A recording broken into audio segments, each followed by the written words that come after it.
Long time no see. Alright, so this book, The Laws of Human Nature by Robert Greene. I'm not a stranger to the author. I've read one other book by him, which you may know, called The 48 Laws of Power, and I'm going to assess and compare the two books in the video. Actually, I'll do it quickly now. This book is a lot more practical because you can identify examples shown in here in real life pretty quickly in yourself and in other people, because this book is universal. That's why they're laws, because they are universal throughout everyone. They're not rules or certain conditions, they're laws. There's a specific reason why the author chose that word when structuring this book. And as I was saying, with the 48 Laws of Power, it's much less accessible. And I know that that book has a lot of critical acclaim, but in my humble opinion, I think this book is better. Now let's go through it. So this book is 588 pages of human behavior, psychology, and it is comprised of Robert Greene's research into philosophers like Friedrich Nietzsche, I think, Sigmund Freud, Carl Jung is a big one in here. Carl Jung was very instrumental in the structure of this book, and he divides it into 18 different aspects that all humans exhibit. And I won't go into too much detail because it would take too long. If I do want to do that, I will. But I really like how this book is structured, and I think, as I said before, it is a lot more accessible than his other literature which I've read. Now, what this book is trying to convey is we're all the same, essentially. Our experiences can be judged as subjective, but there's so much which we all go through that we are a lot more identical to each other than we like to believe. We like to think we're really individual. We like to think we're unique. We like to think we're original. Did I say original? No, I said individual. Yeah, we like to think we're individual, unique, and original. And this book is trying to not smother, but just try and tone down what that thought is, because for example that can lead to grandiosity, which is one of the laws. But yeah, if I finished reading this book about 10 days ago, I think, so I've actually forgotten a lot of it, ironically.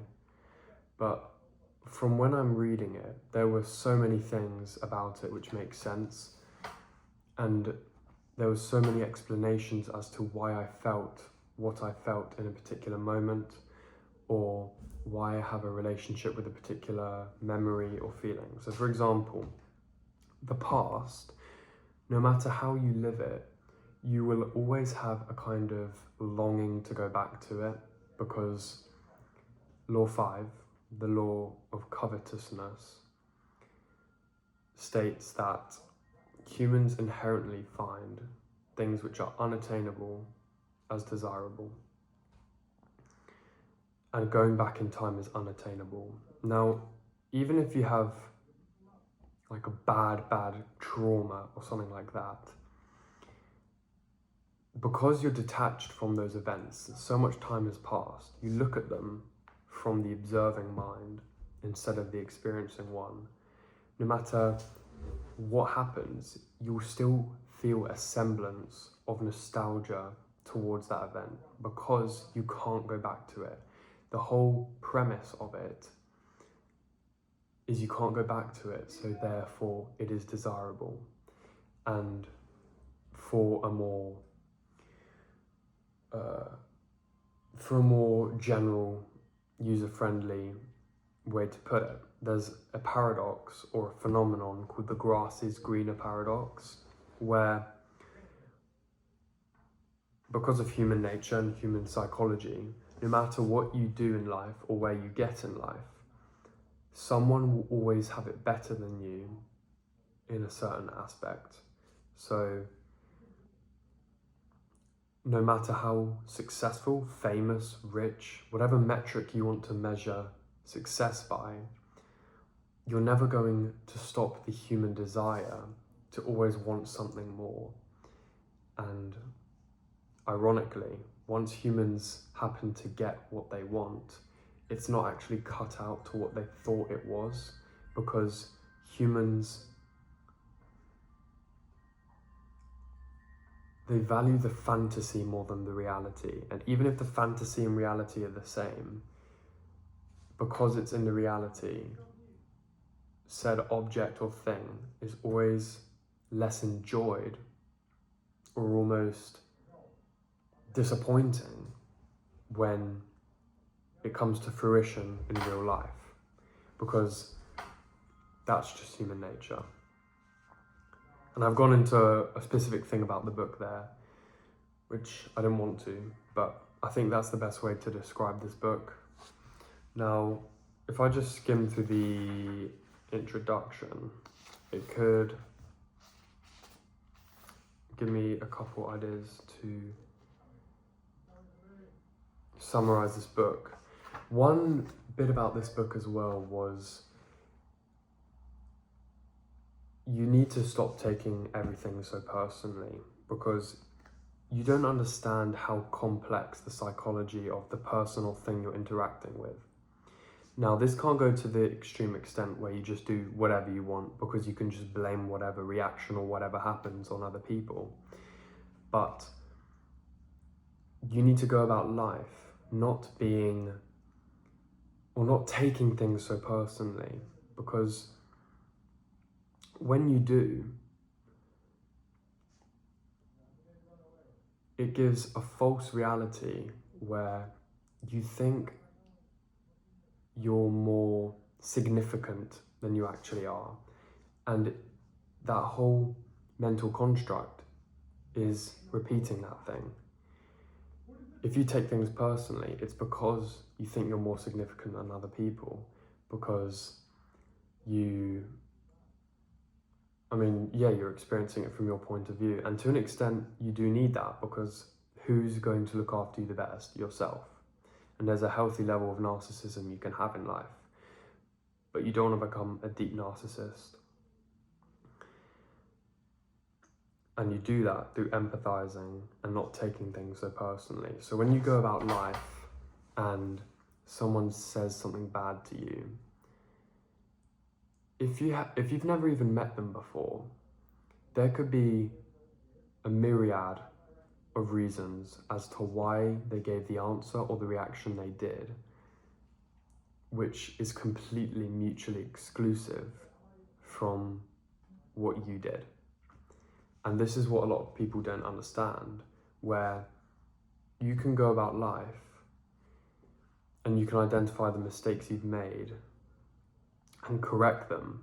But for a lot of people, they almost conjure up mistakes they made, and instead of just accepting people for who they are, they try and change people, they try and correct mistakes that aren't even there. So yeah, that's another point of the book. Don't try and change people, because people are too fickle. They need to change themselves. That's the only way you can really change a person.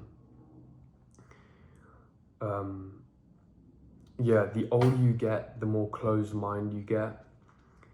And I don't know if you have experienced this with your own relatives or older grandparents, but the older you get, the more skeptical of new information and new ideas you get.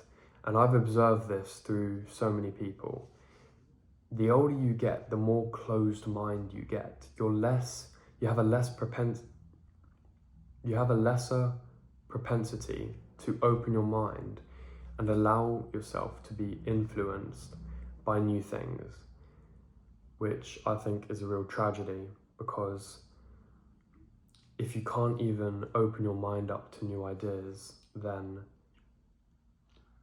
to me at least, life is a lot duller and more bland.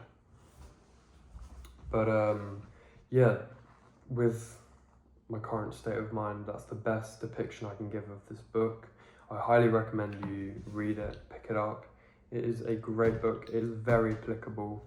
You can see it across everyone who you meet and in yourself. Don't always look outward, look into yourself as well, inward. Introspection is good, a healthy level of introspection.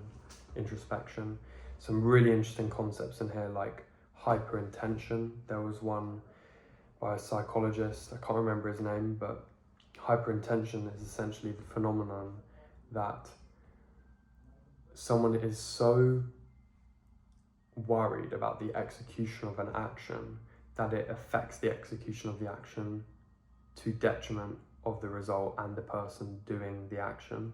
So for example, trying to go to sleep.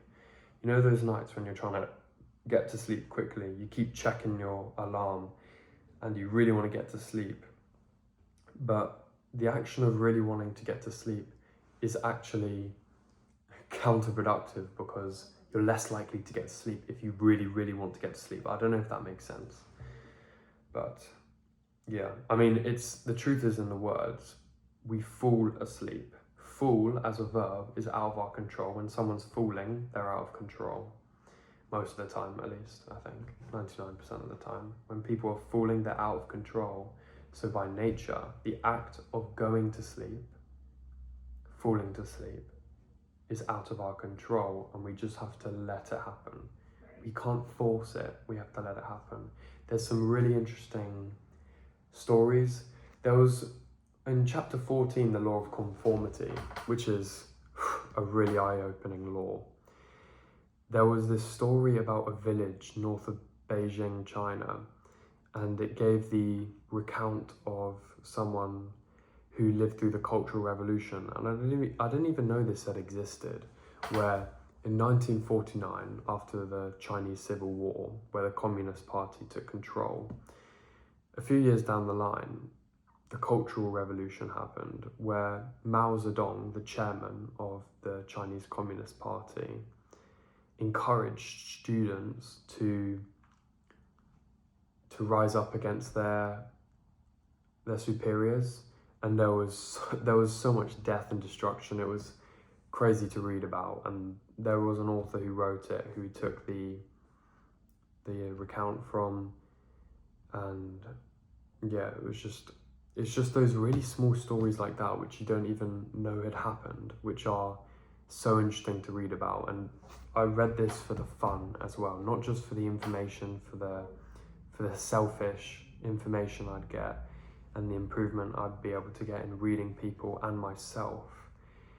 It's also the things in here which are really, really, really interesting. So yeah, highly recommend picking it up.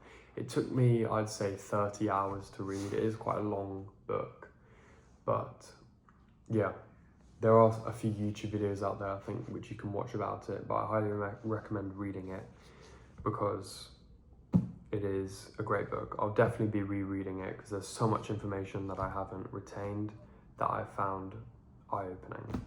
But yeah, highly recommend it. And yeah, thank you for watching. It's been a long time since the last video.